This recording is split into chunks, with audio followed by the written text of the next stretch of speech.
مجھ سے کہنے لگا میں یہ سوچا کرتا تھا عزت دولت اور شہرت یہ میری زندگی کا مقصد ہے، صرف 22 سال میں مجھے سب کچھ مل گیا، عزت بھی دولت بھی شہرت بھی، لیکن دل اسی طرح پریشان۔ 100 بار چمن مہکا 100 بار بہار آئی، دنیا کی وہی رونق دل کی وہی تنہائی، تو رونق بھی ہے بہار بھی ہے، پھر دل کیوں اداس ہے، پھر دل کیوں پریشان و غمگین ہے؟ کہ اس سوچ نے مجھے یہ مجبور کر دیا کہ میں نے مقصد کے انتخاب میں غلطی کھائی ہے۔ مقصد کے پانے کے بعد تو آدمی چین میں آتا ہے۔ مجھے اگر عزت دولت شہرت میرا مقصد ہے تو مجھے مل چکا ہے، پھر مجھے چین کیوں نہیں، پھر مجھے سکون کیوں نہیں؟ تو مجھے پتا چلا کہ نہیں، مقصد زندگی کچھ اور ہے۔ میں کہا شکر کرو تمہیں جلدی پتا چل گیا، بازے تو زندگی گزار جاتے ہیں اور انہیں موت تک نہیں ہوش رہتا کہ میں کیوں آیا تھا اور میرا کیا مقصد تھا۔ جو لوٹ آئیں کچھ کہنا نہیں، بس دیکھنا انہیں غور سے، جنہیں منزلوں پہ خبر ہوئی کہ یہ راستہ کوئی اور تھا۔ چل چل تھک گئے، جب آگے پہنچے تو دیکھو غلط جگہ آ گئے، واپس مڑنے کا وقت ختم ہو چکا ہے، شام ہو چکی ہے، اندھیرے چھا چکے ہیں، اب واپس مڑنے کا راستہ نہیں ہے۔ شکر کرو کہ اللہ تعالیٰ نے ہمیں ایمان کی دولت عطا فرمائی، اور تم 22 سال کے، تم جلدی 30 برس کی عمر میں ہی تمہیں ہوش آ گیا کہ نہیں میری زندگی کا مقصد کوئی اور ہے۔ اس نوجوان نے کہا ہم دن میں 5 نمازیں پڑھتے ہیں۔ اس لڑکی نے کہا یہ تو بہت زیادہ ہے۔ تو اس نوجوان نے کہا، لمبی خیر بات ہو جائے گی، آخری بات بتاتا ہوں۔ تو جب وہ بات ختم ہو گئی تو اس لڑکی نے آگے ہاتھ بڑھایا کہ اچھا خدا حافظ۔ تو اس نوجوان نے کہا میں آپ کو یہ ہاتھ نہیں لگا سکتا۔ اس لڑکی نے کہا کیوں؟ کہ یہ ہاتھ میری بیوی کی امانت ہے، یہ صرف اسی کو چھو سکتا ہے اور کسی کو نہیں چھو سکتا۔ تو لڑکی کھڑی تھی، اس کی چیخ نکلی اور زمین پہ گر گئی اور اس کی ہچکیاں لگ گئیں اور وہ پھوٹ پھوٹ کے رونے لگی اور کہنے لگی وہ لڑکی کتنی خوش قسمت ہے جس کے تم خامند ہو، کاش یورپ کے مرد بھی ایسے ہوتے۔ اور روتی ہوئی آنسو بہاتی ہوئی اٹھ کے چل دی۔ تو اشفاق مرحوم کہنے لگے میں نے اپنی بیوی سے کہا بانو آج وہ تبلیغ ہوئی ہے کہ لاکھوں کتابیں چھپ کر بھی وہ پیغام نہ پہنچتا جو یہ لڑکا اپنے عمل سے پہنچا گیا۔ تو ہمیں ایک زندگی کا میرے عزیزوں مقصد ملا ہے، اللہ ہماری منزل ہے، ہم اللہ کو سامنے رکھ کے زندگی گزارنے والے ہیں، ہم آزاد نہیں ہیں، ہمیں اللہ دیکھ رہا ہے، ہماری اللہ سن رہا ہے، اللہ ہمارے ساتھ ہے، اندھیرے میں اجالے میں تنہائی میں کسی سے بھی چھپ جاؤ، اللہ سے نہیں چھپ سکتے، کہیں چلے جاؤ، کی تیاری کرتے ہوئے زندگی گزارنا یہ کامیاب زندگی ہے۔ تو کہیں ایسا نہ ہو کہ میرا اللہ کہہ دے وَامْتَازُوا الْيَوْمَ أَيُّهَا الْمُجْرِمُونَ، ان کو الگ کر دو اور مجرموں کی صف میں کھڑا کر دو، تو پھر کوئی حال نہ ہوگا۔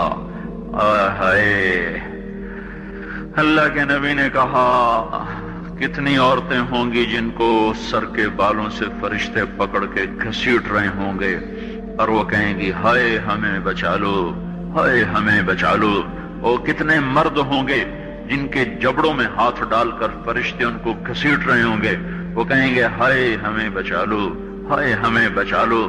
تو اس وقت اللہ کہے گا اولم نعمرکم ما یتذکر فیہ من تذکر وجاءکم النذیر، میرے بندے یہ چند آنسو دنیا میں بہا لیتا، جو آج تو کر رہا ہے دہائیاں دے رہا ہے یہ تو دنیا میں دے لیتا، تو آج اپنے رب کی رحمت کو دیکھتا۔ تجھے بتانے والے بھی آئے تھے، تمہیں سمجھانے والے بھی آئے تھے، لیکن تو مذاق اڑاتا رہا، تو ان کے ساتھ مستیاں کرتا رہا۔ آج دیکھ ایمان والے کتنے اونچے جا رہے ہیں، اور جنہوں نے مجھے راضی کیا وہ کتنی بلندیوں کا سفر کر رہے ہیں، اور ان کے ساتھ میں کیا کرنے لگا ہوں۔ یہ کامیابی اس کو ملے گی جو اپنا سب کچھ اپنے اللہ پر لگا دے گا، وہ اپنا سب کچھ اللہ کے محبوب صلی اللہ تعالی علیہ وسلم کے طریقے پر لگا دے گا۔ یہ کامیابیاں اس کا مقدر ہیں۔ یہ زندگی چند روزہ ہے اور آج ایک سیلاب ہے میرے عزیزوں مغرب کی تہذیب کا، اس انٹرنیٹ نے اور اس ٹی وی نے اور اس میڈیا نے ہم سے ہمارا سب کچھ چھین لیا ہے، سب کچھ ہمارا چلا گیا ہے، اور سوائے اچھل کود کے، کھیل کود کے اور زندگی کی کوئی منزل نہیں رہی۔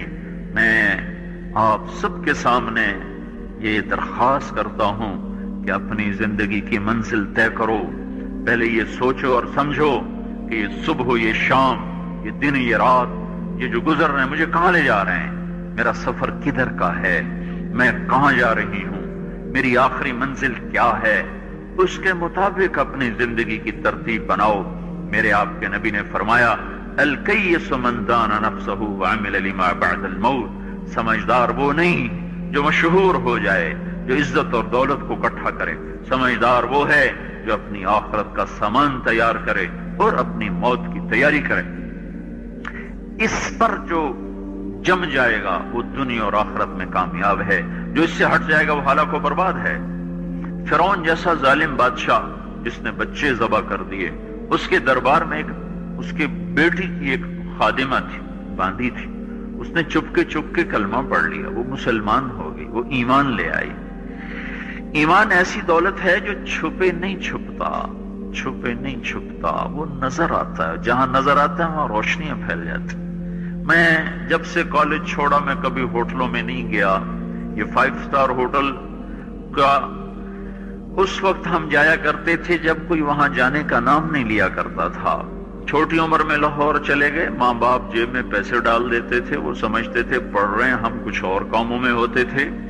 تو پھر اس کے بعد میں زندگی میں پہلی دفعہ گیا، ہمارے ایک دوست تھے، ان کی بیٹی کی شادی تھی، تو میں کبھی نہیں جاتا ایسے موقعوں پر اس قسم کی جگہ پر، لیکن اس نے میری اتنی منت کی کہ میں شرمندہ ہی ہو گیا۔ میں نے کہا اچھا بھائی میں آ جاؤں گا، اور پھر اس نے مجھے تسلی دلائی کہ وہاں سارا الگ الگ ہے، عورتوں کا انتظام الگ ہے، مردوں کا الگ ہے، PC لاہور میں۔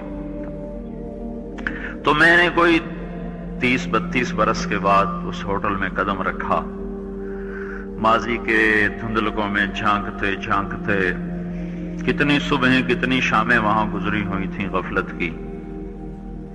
تو میں جب وہاں سے نکلنے لگا کھانے کے بعد، تو عورتیں نکل رہی تھیں، اکثر بے پرد تھیں، تو وہاں گیلری میں مجھے کسی نے روک لیا، مجھ سے بات کرنے لگ گیا، میں کھڑا ہو گیا، دائیں بائیں کچھ اور عورتیں کھڑی تھی، اتنے میں سب کی نظر پیچھے لگی، عورتوں کے بھی مردوں کے بھی۔ تو مجھے سمجھ میں نہیں آیا کہ یہ نظریں پیچھے کیوں اٹھ رہی۔ کیا دیکھا، میرے قریب سے ایک خاتون گزری جو سر سے لے کر پاؤں تک مکمل برقعے میں، ہاتھوں پہ بھی دستانے تھے اور پاؤں میں جرابیں تھیں، اور ایک بالکل سادہ سا برقع انہوں نے پہنا ہوا تھا۔ جب وہ گزری ہے تو ایک دم سناٹا چھا گیا، سارے عورتوں پر بھی سارے مردوں پر بھی۔ تو مجھے اس وقت خیال آیا کہ یہ حق ہے، یہ سورج جب چمکتا ہے تو ہر ایک کو اس کی روشنی نظر آتی ہے۔ وہ عورت اتنے اعتماد سے گزری، ورنہ ایسے ماحول میں تو جنہوں نے پردے کیے ہوتے ہیں وہ پردے اتار دیتے، سر سے دوپٹے اتار دیتے، وہ اس میں اس طرح گزری، سب کی نظریں شرم و حیا سے جھک گئیں۔ وہ عورتیں جن کے دوپٹے کہیں جا رہے تھے ان کی بھی نظریں شرم و حیا کی وجہ سے جھک گئیں۔ یہ مسلمان عورت کی پہچان ہے، یہ فاطمہ کی بیٹی ہے، یہ خدیجہ کی بیٹی ہے، یہ مغرب کی ننگی بیٹی نہیں ہے کہ جہاں ماں بیٹی کا تصور ختم کر دیا گیا ہے، اب وہ گندگی ہماری طرف پھینکنا چاہتے ہیں، وہ ہمیں یہ گند چاٹنے پر لگانا چاہتے ہیں، اور ہم اللہ کی منت کر رہے ہیں یا اللہ تو اس نظام کو توڑ دے۔ ہماری تو بے بسی ہے، ہماری بیٹیوں کے سر سے دوپٹے اتر گئے، کپڑے مختصر ہو گئے، عجب حال ہے۔ حیا پتہ نہیں کہاں ہی روٹ کے چلا گیا، نظر ہی نہیں آتا۔ پہاڑوں میں جا کے بھی ڈھونڈا، وہاں بھی نہیں ملا، صحراؤں میں گئے، دریاؤں میں گئے، کہیں نہیں ملا۔ کبھی ایک صفت ہوا کرتی تھی، آج پتہ نہیں کہاں سے ملے گی، کس بازار سے ملے گی، وہ منڈیاں ہی بند ہو گئیں۔ جس قوم کی بچیاں ناچ گانے کو اپنا شعار اور شوق بنا لیں، ان کی نسل سے اب خالد بن ولید نہیں پیدا ہو سکتے، ناچنے والے ہی پیدا ہوں گے۔ محمد بن قاسم نہیں پیدا ہو سکتے، طارق بن زیاد نہیں پیدا ہو سکتے۔ یہ جلسے جلوس نکل رہے ہیں نا توہین رسالت پر، تو مجھے اس پر اور رونا آ رہا ہے کہ یہ دیوانے کیا کر رہے ہیں، اپنی دکانیں جلا رہے ہیں، اپنے ہی گھر جلا رہے ہیں، غریب لوگوں کے موٹر سائیکل جلا رہے ہیں۔ مجھے صلاح الدین یاد آیا، میں بہت رویا۔ وہ بھی کسی ماں کا جنا ہی ہوا تھا۔ اس کے زمانے میں کرک، ایک ہمارے پاکستان میں کرک ہے، ایک اردن میں کرک ہے، اونچی پہاڑی پر وہ شہر ہے، بڑا دشوار قلعہ ہے۔ اس پر ایک حکمران تھا عیسائی، اس کا نام تھا ریجنالڈ۔ تو کرک کے قریب سے قافلے گزرتے تھے حج کے، تو اس نے ایک دفعہ حاجیوں کے قافلے پہ حملہ کیا اور کہنے لگا بلاؤ اپنے محمد کو تمہاری مدد کرے، اور سارے حاجیوں کو تحقیق کر دیا۔ اور دوسری دفعہ اس نے بحری بیڑا تیار کی اور مدینے پر حملہ کرنے کے لیے وہ بندرگاہ تک پہنچا یمبو کی، لیکن موسمی حالات سازگار نہ تھے تو واپس ہو گیا۔ تو حطین کی لڑائی ہوئی ہے فلسطین میں، جس میں سارا یورپ اپنی طاقت کے ساتھ میدان میں اترا تھا، اور ادھر تنہا صلاح الدین ایوبی رحمت اللہ علیہ اکیلا اس لشکر سے ٹکرایا تھا، اور انہیں اس میں ساری رومن امپائر کو شکست ہوئی تھی۔ تو بڑے بڑے بادشاہ اس میں گرفتار ہوئے، تو اس میں ریجنالڈ بھی گرفتار ہو کے آیا۔ تو کوئی 12 بادشاہ تھے ریاستوں کے جو سامنے اس کے پیش کیے گئے، تو پیاس کی شدت سے سب کا برا حال تھا۔ تو صلاح الدین نے سب کو پانی پیش کیا، ریجنالڈ کو نہیں پیش کیا۔ تو یروشلم کا جو بادشاہ تھا ہم فرے، اس نے اپنا پانی بچا کے اس کو دیا۔ تو صلاح الدین نے کہا یہ پانی تو دے رہا ہے، میں نہیں دے رہا ہوں۔ اسلام میں یہ ہے جب کسی کو پانی پلا دو تو اس پہ تم ہاتھ نہیں اٹھا سکتے، یہ امن کی نشانی۔ تو صلاح الدین نے فوراً اسے کہا یہ پانی تو نے دیا، میں نے نہیں دیا۔ تو پھر انہوں نے ریجنالڈ کو اسلام کی دعوت دی کہ تو مسلمان ہو جا، میں تجھے دعوت دیتا ہوں۔ اس نے انکار کر دیا، میں نہیں ہوتا۔ تو انہوں نے کہا میں نے تیرے قتل کی 2 دفعہ قسم کھائی تھی۔ ایک جب تو مدینے پہ حملہ آور ہوا تھا تو میں نے قسم کھائی تھی میں تجھے اپنے ہاتھوں سے قتل کروں گا، اور دوسری دفعہ جب تم نے حاجیوں پہ حملہ کر کے کہا تھا بلاؤ محمد کو، تو میں نے قسم کھائی تھی کہ مجھے اللہ نے موقع دیا تو میں اپنے ہاتھ سے تیری گردن اڑاؤں گا۔ آج محمد کا ادنا غلام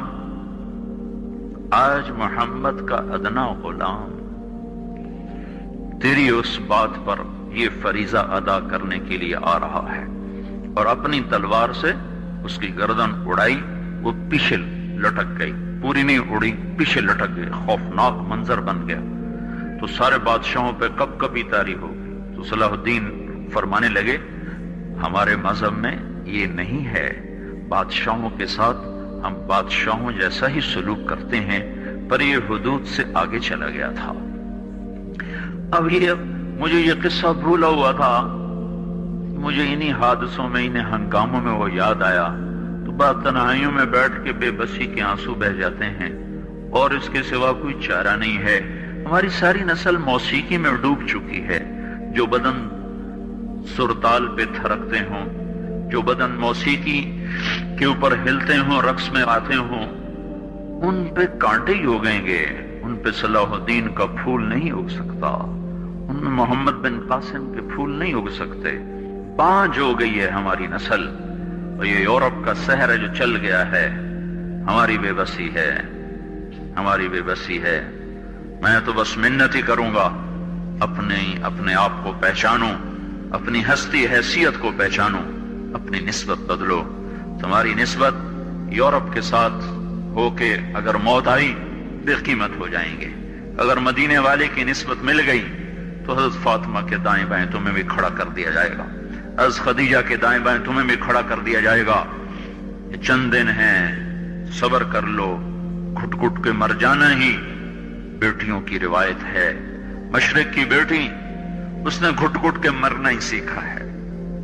ہاں، یہ آزادی، یہ آوارگی، یہ مغرب کی عورت کا خاصہ ہے۔ اور 18ویں صدی تک مغرب میں بھی کوئی عورت ایسے ننگی نہ تھی، اور گھر کی زندگی تھی۔ 1792 میں لندن میں ایک عورت تھی، میری والسٹون کرافٹ۔ اس نے آزادی نسواں پر سب سے پہلے کتاب لکھی تھی کہ عورتوں کو آزاد کیا جائے۔ اس آزادی کا زہر ہے جو آج بھرا ہوا ہے۔ پھر اسی لندن میں 1792 1998 200 سال گزرے کہ اسی انگلینڈ کا سروے کیا گیا، عورتوں سے پوچھا گیا تم گھریلو خاتون بن کے رہنا چاہتی ہو جو اسی طرح جیسے آج زندگی ہے؟ 98% عورتوں نے کہا ہم گھر کی خاتون بن کے رہنا چاہتی ہیں، لیکن ہمیں خامند میسر نہیں ہے، ہمیں بوائے فرینڈ ملتے ہیں جو ٹیشو پیپر کی طرح مسل کے ہمیں پھینک دیتے ہیں۔ تو اس غلاظت کا انہیں بھی پتہ چل چکا ہے، لیکن اب وہ نکل نہیں سکتے۔ جو نکالنے والے تھے وہ خود اس پر ریچھ گئے۔ نکالنا ہم نے تھا، ایمان والوں نے، ہم خود اس زندگی پر ریچھ گئے ہیں۔ اپنے آپ کو نکالو اس دلدل سے۔ ہماری عورت، ہماری بیٹی کی عزت یہ نہیں ہے کہ وہ زینت محفل بن کے بیٹھی ہو۔ ہماری بیٹی کی عزت یہ ہے کہ اس کا ناخن بھی نظر نہ آئے۔ ہماری معراج یہ نہیں ہے کہ وہ اسٹیج پہ ناچ رہی ہو۔ ہماری معراج یہ کہ وہ رات کی تنہائی میں قرآن کے سامنے بیٹھ کے رو رہی ہو۔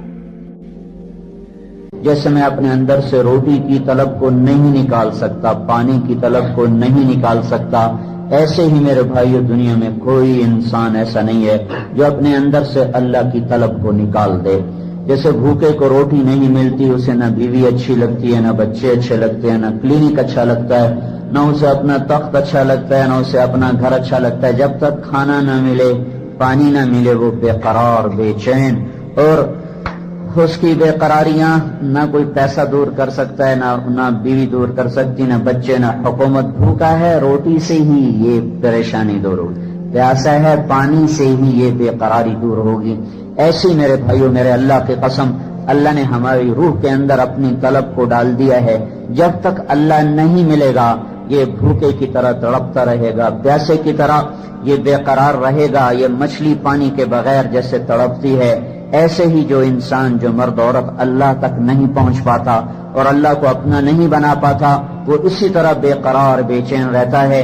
اب چونکہ اللہ تو ملا نہیں ہے اور اندر کی بے قراریاں ہیں، وہ کبھی اس کو شکلوں میں ڈھونڈتا ہے، کبھی اسے شراب میں ڈھونڈتا ہے، کبھی نغموں میں ڈھونڈتا ہے، کبھی سیر کے لیے نکلتا ہے، پہاڑوں کی چوٹیوں میں ڈھونڈتا ہے، کھلے میدانوں میں ڈھونڈتا ہے، رقص گاہوں میں جا کے اس اندر کی بے قراریوں کو دور کرنے کا سامان تلاش کرتا ہے۔ خوبصورت شکلوں سے ہم آغوش ہونے میں اس سامان کو تلاش کرتا ہے، بڑے بڑے منصب اور مرتبوں کو طے کرنے میں، سر کرنے میں وہ اپنے لیے اس بے قراریوں کو تلاش کرتا ہے۔ لیکن میرے بھائیو، میرے رب کی قسم، جب تک اللہ نہیں ملتا یہ بے قراری بڑھتی رہتی ہے۔ جو ہی اللہ ملتا ہے، ایسے جیسے زخم پہ مرہم لگا، اور جیسے تھکے ہوئے کو بستر ملا، جیسے بھوکے کو روٹی ملی، جیسے پیاسے کو پانی ملا، جیسے بھٹکے ہوئے کو راہ ملی، جیسے مسافر کو گھر ملا، جیسے یہ بے قراریاں قرار میں بدلتی ہیں، ایسے میرے بھائیو جس بھائی کو، جس مرد عورت کو اللہ مل جاتا ہے وہ اس سے زیادہ قرار پا جاتا ہے، چین پا جاتا ہے، سکون پا جاتا ہے، جس کو اللہ کہتا ہے الا، چیلنج ہے میرا، الا سنو، الا پہاڑ والو تم بھی سنو، الا میدان والو تم بھی سنو، الا شہر دیہاتی تم بھی سنو، کالے گورے الا الا الا سنو سنو، جن و انس سنو، کالے گورے سنو، مرد عورت سنو، مالدار فقیر سنو، خوبصورت بدصورت سنو، کیا ہے؟ بذکر اللہ تطمئن القلوب، صرف اللہ کی یاد میں چین پاؤ گے۔ بذکر اللہ تطمئن القلوب، بذکر اللہ، صرف اللہ کو پا لینے میں تمہیں دل کا اطمینان نصیب ہوگا۔ ہاں، مجھے بہت سے لوگوں نے کہا ہم ذکر کرتے ہیں پھر بھی چین نہیں آتا۔ ذکر زبان کا فعل نہیں ہے، زبان اس کے اظہار کی جگہ ہے۔ ذکر کہتے ہیں یاد کو، اور یاد دل کا کام ہے، زبان اس کا اظہار کرتی ہے۔ فلاں یاد آ رہا ہے، فلاں کی یاد آ رہی ہے، تو تو زبان نے اس کیفیت کا اظہار کیا ہے اور دل اس کیفیت میں مبتلا ہے. بے ذکر اللہ، جن کا دل اللہ کی یاد میں مگن ہو جاتا ہے، اللہ انہیں سارے غموں سے بے غم کر کر انہیں چین و سکون نصیب فرما دیتا ہے. جو زبان سے ذکر کرتے ہیں انہیں بھی اللہ دیتا ہے، لیکن یہ جو وعدہ ہے وعدہ بے ذکر اللہ، اللہ کی یاد میں. یاد دل کا کام ہے، زبان کا نہیں. جب گھر یاد آتا ہے تو کوئی بیٹھ کے کرتا ہے گھر گھر گھر گھر ہے. جب کسی کو ہے بیٹا یاد آتا ہے سفر میں تو وہ تسبیح نہیں پڑھتا، بیٹا بیٹا بیٹا بیٹا. ایک کیفیت دل میں پیدا ہوتی ہے، وہ زبان پہ اس کا اظہار ہوتا ہے. لیکن میرے بھائیو، اللہ کا نام زبان سے لینا بھی نفع سے خالی نہیں. سبحان اللہ والحمد للہ تملأان ما بین السماء والارض. جو آدمی ایک دفعہ کہتا ہے سبحان اللہ والحمد للہ تو زمین آسمان کا درمیانی سارا خلا اس کے اجر سے بھر دیا جاتا ہے. اس کے الفاظ میں بھی اتنا کچھ ہے. یہ سبحان اللہ کہتے کہتے کہتے کہتے جب دل میں اتر جاتا ہے اللہ الحمدللہ لا الہ الا اللہ اللہ اکبر کہتے کہتے سفر کی یہ دعوت دی دھکے کھائے تو آہستہ آہستہ آہستہ دل کے دریچے کھلتے ہیں اور اس میں اللہ کی محبت اترتی ہے. جب اللہ کو دل یاد کرنے لگتا ہے پھر یہ اس کیفیت کا حامل ہو جاتا ہے جسے اقبال مرحوم نے کہا تھا، دو عالم سے کرتی ہے بیگانہ دل کو عجب چیز ہے لذت آشنائی. پھر ہر چیز سے بے نیاز ہو جاتا ہے. یا ابن آدم اطلبنی تجدنی فإن وجدتنی وجدت كل شيء وإن فتنی فاتك كل شيء وأنا خير لك من كل شيء. میرا بندہ میری طلب میں آ، میں وعدہ کرتا ہوں جو میری طلب میں آئے گا میں اسے مل جاؤں گا، وہ مجھے پالے گا. تم روٹی کی طلب میں نکلو، تمہارے اللہ کا وعدہ نہیں ہے کہ دے یا نہ دے، لیکن تم اللہ کی طلب میں نکلو تو اللہ تعالیٰ کہتا میرا وعدہ ہے تو میری طلب میں آ، میں تجھے ملوں گا. بلکہ تو ایک بالشت آئے گا میں دو بالشت آؤں گا، تو ایک بالشت آئے گا میں ایک ہاتھ آؤں گا، تو ایک ہاتھ آئے گا میں دو ہاتھ آؤں گا. من اتانی یمشی اتیتہ ہرولا، تو چل کے آئے گا میں دوڑ کے آؤں گا. تو میرے بھائیو اللہ کو پا لینا مقصد زندگی ہے، اللہ کو پا لینا مقصد زندگی ہے. اللہ مل کر کبھی کوئی ناکام نہ ہوا اور اللہ کو کھو کر کبھی کوئی کامیاب نہ ہوا. اللہ کو پانے کے بعد کبھی کوئی بے چین نہ ہوا اور اللہ کو کھو دینے کے بعد کبھی کسی نے چین نہ پایا. اللہ کو پانے والے سولیوں پہ لٹکے مسکراتے ہوئے لٹکے، آگ میں جل گئے مسکراتے ہوئے جل گئے. گوشت کنگھیوں کے لوہے کی کنگھیوں سے ان کی بوٹیوں سے ان کی ہڈیوں سے اتار دیا گیا اور وہ مسکراتے ہوئے سہتے چلے گئے اور انہیں آروں سے چیرا گیا، انہوں نے اف نہ کی. ان کو ذبح کیا گیا، انہوں نے آہ نہ کی. وہ ہر حال میں وہ اطمینان چین سکون کامیابیوں کے منزلیں طے کرتے چلے گئے. میرے بھائیو اس وقت کی سب سے بڑی غفلت یہ ہے کہ میں آپ اللہ کو سامنے رکھ کر زندگی نہیں گزار رہے، اللہ کی طلب میں نہیں چل رہے، اللہ کی طرف جانے والی راہوں کو چھوڑا ہوا ہے. فیصلہ آباد سے میں چلا، مری میرا آنا تھا تو مری کی سڑک کو اختیار کرتے کرتے کرتے مغرب کی نماز میں پہنچ گیا. ہم سب اللہ کی طرف کے مسافر ہیں، ہم آخرت کے مسافر ہیں، آخرت کے راہی ہیں. یہ دنیا اللہ نے مسافر خانہ بنایا ہے، یہ دھوکے کا گھر ہے. اللہ کہتا ہے متاع الغرور دار الغرور، یہ مچھر کا پر بھی نہیں ہے. اللہ کا نبی کہتا ہے لا تساوی جناح بعود، یہ مکڑی کے جالے کی طرح بے حیثیت ہے.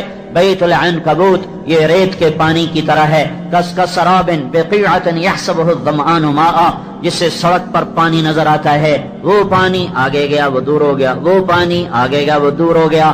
پیاسا چلتا رہا، پانی نہ ملا، پیاسا تڑپ تڑپ کے مر گیا. یہ دنیا گزرگاہ تھی، میں نے منزل بنا لیا. یہ مسافر خانہ تھا، میں نے گھر بنا لیا. یہ امتحان کی جگہ تھی، میں نے لذتوں کی جگہ بنا لیا. تو ہماری سوچ بدل گئی. اللہ تعالیٰ، یہ کئی لوگ کہتے ہیں مسلمانوں پہ اتنی تنگی کیوں ہے، کافروں کو اتنی چھوٹ کیوں ہے. یہ اللہ تعالیٰ پہلے ہی اللہ تعالیٰ موسیٰ علیہ السلام کا بھلا کرے، اس سوال کا جواب دے دلا کے قیامت تک آنے والی نسلوں کو بالکل تسلی کرا دی. موسیٰ علیہ السلام نے پوچھا یا اللہ انک تقتر علی المؤمن، میرے مولا تو مومن پہ بڑی تنگی لاتا ہے، بڑی پریشانیاں لاتا ہے، یہ کیوں ایسا کرتا ہے؟ ففتح له بابا من الجنہ، اللہ تعالیٰ نے جنت کا دروازہ کھولا. کہا موسیٰ دیکھ تو صحیح ہے میں نے موسیٰ مسلمان مومن کے لیے کیا تیار کیا ہے. جب دیکھا جنت کو تجری من تحتها الانہار، اور مساکن طیبہ، اور جنتان ذوات افنان، اور جنتان مدہامتان، اور عینان تجریان، اور عینان نضاختان، اور من کل فاکہۃ زوجان، اور فاکہۃ ونخل ورمان، اور متکئین علی فرش بطائنها من استبرق وجنى الجنتین دان، اور متکئین علی رفرف خضر وعبقری حسان، اور فیہن قاصرات الطرف لم یطمثہن انس قبلہم ولا جان، اور ادھر فیہن خیرات حسان، اوپر کأنہن الیاقوت والمرجان، اور نیچے مقصورات فی الخیام لم یطمثہن انس قبلہم ولا جان۔ یہ سورہ الرحمن کو دیکھو اللہ نے کیسے جنت کو خوبصورت انداز میں بیان کیا ہے۔ موسیٰ علیہ السلام نے جب جنت کو دیکھا کہ وعزتک وجلالک وعلو مکانک، میرے اللہ مجھے تیری عزت کی قسم، تیرے جلال کی قسم، تیری بلندی کی قسم، اگر مسلمان کے ہاتھ کٹے ہوئے ہوں، پاؤں کٹے ہوئے ہوں، اور ناک کے بل زمین پہ رگڑا کھا رہا ہو،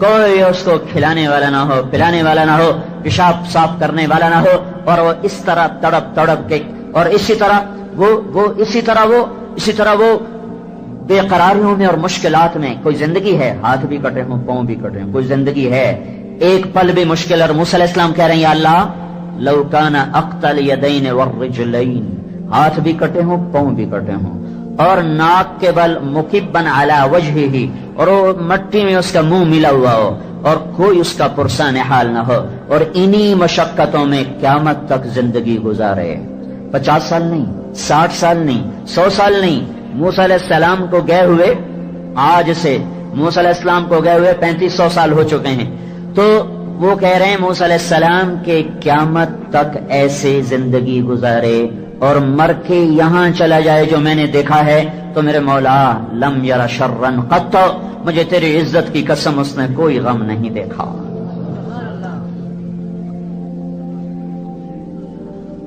پھر موسیٰ علیہ السلام نے کہا یا اللہ انک توسع علی الکافر، یا اللہ تو کافر کو بڑی چھوٹ دیتا ہے، بڑی ڈھیل دیتا ہے۔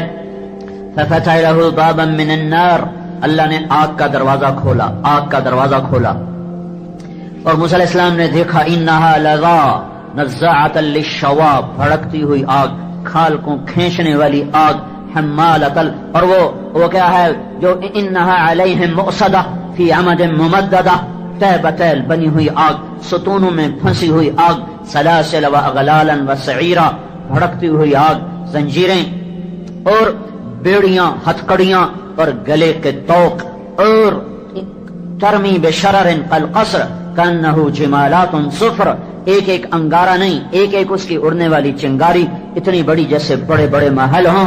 میرے نبی سے جبریل نے کہا یا رسول اللہ دوزخ میں سے سوئی کے ناکے کے برابر سوراخ کر دیا جائے، اس میں سے جو آگ کا شرارہ نکلے گا ساری دنیا کو جلا کے بھسم کر دے گا، صرف سوئی کے ناکے کے برابر۔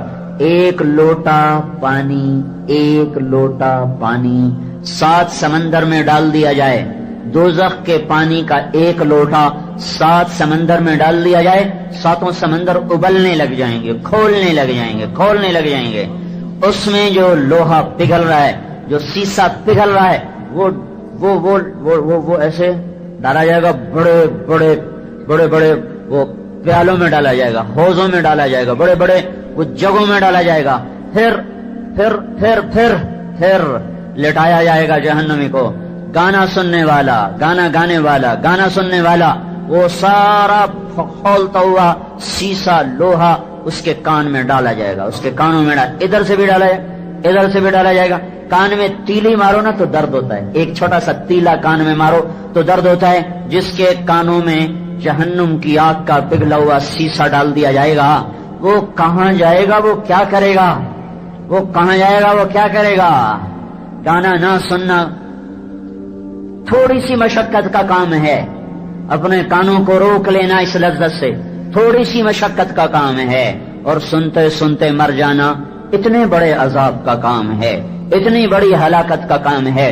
پھر یہ تو جہنم کی آگ ہے، جنت میں جانے پر بھی اللہ کہے گا وہ کہاں ہیں جو دنیا میں گانے نہیں سنتے تھے، آج ان کو ہم جنت کا گانا سنائیں گے۔ تو موسیٰ